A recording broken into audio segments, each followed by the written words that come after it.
గౌరవ చైర్మన్ గారు చెప్పినట్టుగా అన్ని శాఖల నుంచి కూడా సంబంధించినటువంటి మరి ఏదైతే బడ్జెట్ అలొకేషన్ ఉందో గతంలో 2020 నుంచి 23 వరకు కూడా ఆ సంవత్సరాలకు సంబంధించి వివిధ శాఖల నుంచి ఏ శాఖలకి ఎంతెంత బడ్జెట్ కేటాయించారు, ఈ బడ్జెట్లో ముఖ్యంగా ఏవైనా లోపాలు ఉన్నాయా, ఏదైనా శాఖ తరపున ఏ విధంగా మరి ఈ బడ్జెట్ అలొకేషన్లో ముఖ్యంగా మరి పూర్తి స్థాయిలో ఖర్చు పెట్టారా లేదా, ఇవన్నీ కూడా వివిధ శాఖల నుంచి ఈరోజు పూర్తి స్థాయిలో గణాంకాలన్నీ కూడా తీసుకోవడం జరిగింది.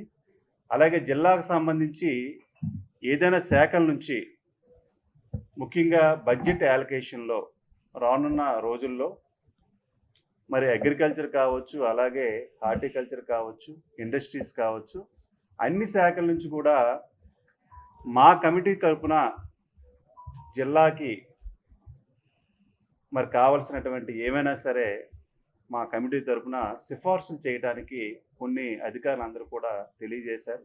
ఖచ్చితంగా జిల్లా అభివృద్ధి విషయంలో ఎస్టిమేట్ కమిటీ తరపున మరి ఆర్థిక శాఖ మంత్రి గారు వద్ద కూడా మా చైర్మన్ గారు చరిత్ర సృష్టించినోడు